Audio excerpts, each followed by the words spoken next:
I'm late to discuss this largely because it's a difficult topic and because I wanted to get this right. Kevin Conroy, who had voiced Batman since 1992 in animation projects like Batman the Animated Series, Batman Beyond, Justice League, Mask of the Phantasm, as well as games like Batman Arkham Asylum, City at Night, even Injustice, passed away in November 2022 at the age of 66. I'm hardly the first person to say this, but Kevin Conroy was my Batman without a doubt. When I read a comic, it was his voice in my head. When I watched the live action movies, I dreamed about the best scenes getting animated and having Conroy do the voiceover. He was my Batman, my superhero, and they say never meet your heroes, that oftentimes they'll fail to meet your expectations and result in disappointment or heartbreak. Well, I met Kevin Conroy in 2016 and got to talk to him for about 15 minutes, and it was one of the best experiences of my life. So today, I'm going to talk about that with you. Before Digimon, before Pokemon, before Power Rangers, the first cartoon I fell in love with was Batman the Animated Series. As a younger brother, born a couple years after the show premiered in 1992, I was born into a house that already had the Batman action figures, Mask of the Phantasm on VHS. You know how some people think animation is just for children, whereas others,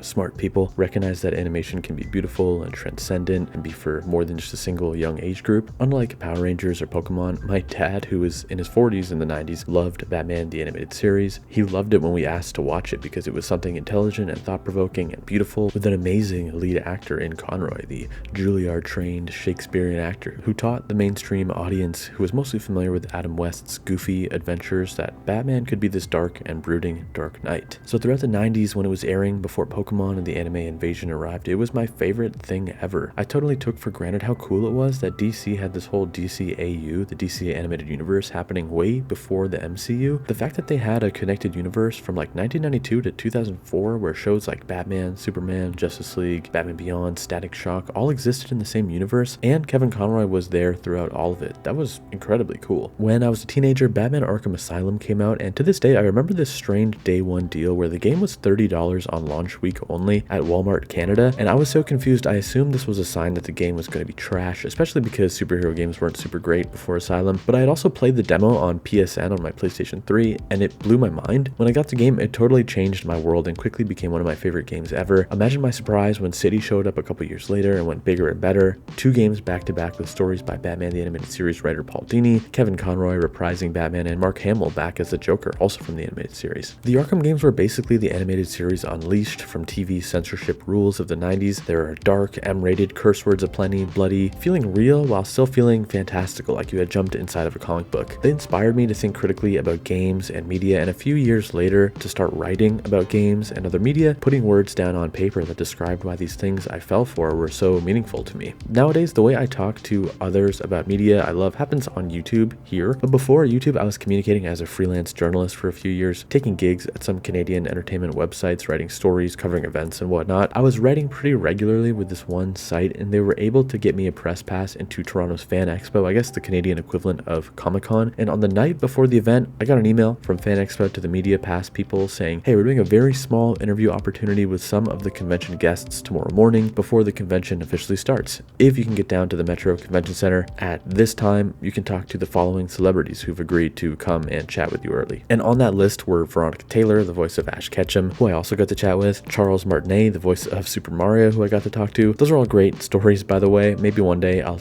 have a chance to talk about that, what it was like meeting Ash and Mario. But most importantly to me, Kevin Conroy was going to be at that morning interview session. So I showed up that morning and my eyes went straight to Kevin. I knew exactly who he was and how he looked from watching tons of interviews and behind the scenes featurettes. And for about 15 minutes, I got to sit there and talk with the very soft-spoken, safe-feeling, but confident voice of my childhood and teen years. For me, that was the peak of my entertainment journalism career. I wrote for a few more years before getting a games industry job, but from my point of view, talking to Kevin Conroy was the big leagues, at least for what I wanted to do in entertainment news and geek culture writing. So what did we talk about? Sadly, the audio from that session is trash because my microphone was picking up all of the other conversations happening in the background with other celebrities and other journalists. So I transcribed the interview into writing and published it on the site I was writing for at the time. The link will be in the description of this video for the original interview. Some of the audio isn't horrible, so I'll play you some parts of it, but we talked about things like the responsibility he feels as the personification of Batman for many fans, why conventions are a chance for him to feel like a stage actor once again, how he was hoping and praying for more Arkham games after Night because he loved the stories they were telling, and he even talked about some of the other Batman actors of the time, giving his sort of blessing to Ben Affleck's Batman, who at the time in 2016 was the new Batman in Hollywood. This is before Robert Pattinson. Here's my favorite quote of his from from that conversation. Just an amazing take on what Batman means to people and what role he played in people's deeply personal relationship with this fictional character that he brings to life. Batman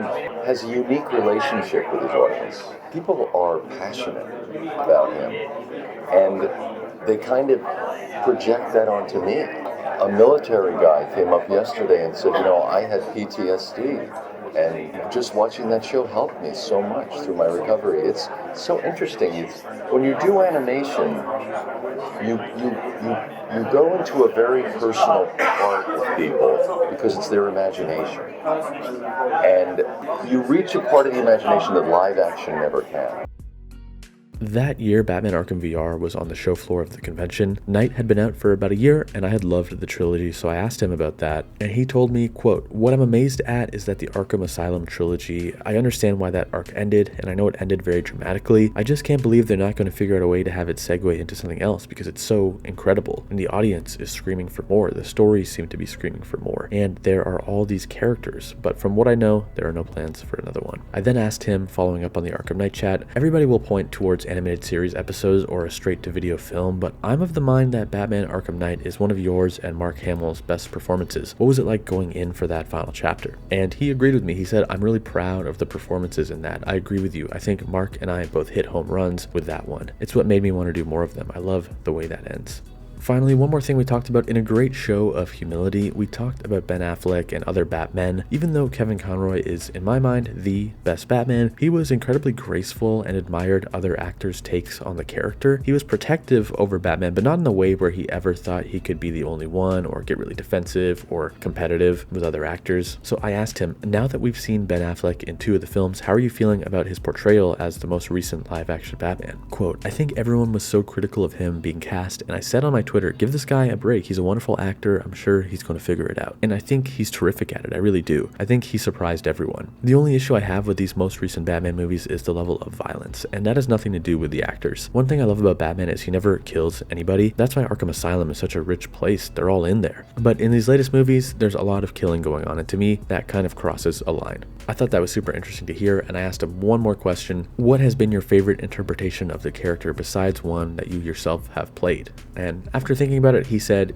I used to think that Mark Hamill was the definitive Joker because he's perfect, he's brilliant, and then I saw Heath Ledger's and I thought, wow, he's really perfect too, but in a different way. So different actors bring different things to roles, and I love seeing different actors playing these roles. I think it was very smart of Warner Brothers to not lock one person into the franchise, which means lots of different actors. It's a really smart idea, and I like Michael Keaton. Christian Bale is perfect as Bruce Wayne, but then his voice got kind of weird, but I think Ben Affleck is maybe doing the best job. He's brilliant at it. And that's about all we covered. So he said he thought the Arkham games deserved more. He thought Ben Affleck was doing an amazing job and was maybe the best live-action Batman. He talked about the responsibility he feels being the voice of this character that lives so deeply in people's imaginations. I remember being in such disbelief that I had just talked to Conroy after listening to him for 20 years. He was now listening to me, and not just listening, but then replying, answering every question I had for him with respect and thoughtfulness. After the interview, I emailed my dad to tell him that it happened, and here's what he said. Wow, that is cool. Kevin Conroy to me is the voice of Batman. Back when I watched them on TV with you, Conroy was the voice, so to me he's the real Batman. That's cool. I hope you were able to get a picture with him. Even if not, pretty cool to have a face-to-face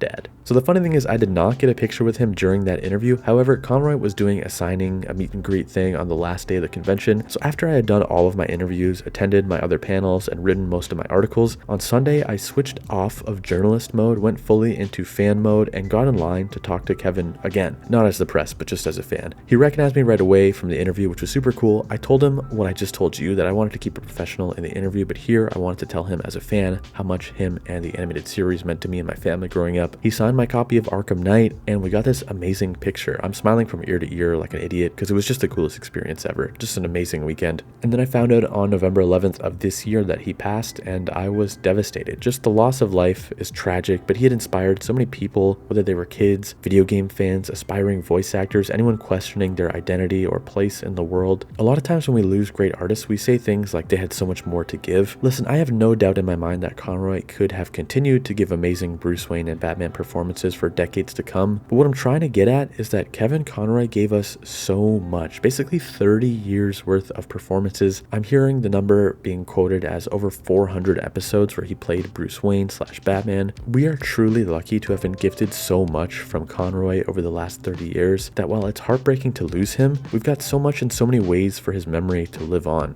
So I can't sit here and say we wanted more from him. Like, he gave so much. I'm watching Batman Beyond right now. I never did a rewatch of that show in adulthood like I've done for the original animated series a bunch of times already. And his take on a seasoned, broken Bruce who's been through a lifetime of loss and loneliness is incredible. After I finish that, I'm probably going to jump back into Justice League to rewatch that and Unlimited. And I'll no doubt play through the Arkham games again later in life with a newfound respect for its lead actor. So thank you, Kevin Conroy, for being the voice of my childhood, the star of some of my favorite video games of all time, and an absolute gentleman when we had the chance to chat back in 2016. Rest in peace, Dark Knight.